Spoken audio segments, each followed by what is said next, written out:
Hi students, இன்னைக்கு நம்ம 10th ஸ்டூடெண்ட்ஸுக்கு அல்ஜிப்ராவில் எக்ஸாம்பிள் 3.57 பற்றி பார்க்க போகிறோம்.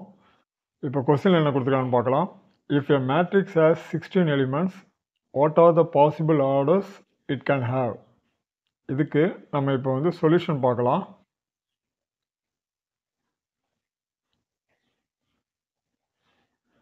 ஒரு மேட்ரிக்ஸில் 16 எலிமெண்ட்ஸ் இருக்குது. அதுக்கு என்னென்னலாம் பாசிபிள் ஆர்டராக வர முடியும்னு கேட்குறாங்க.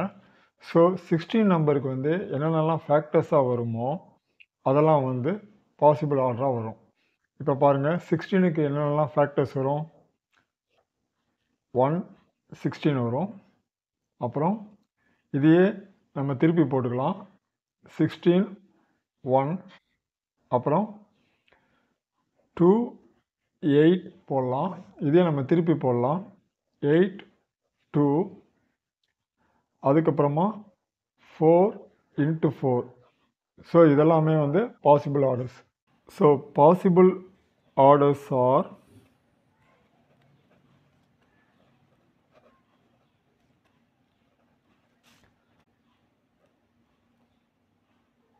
One into 16, 16 into 1, 2 into 8, 8 into 2, 4 into 4.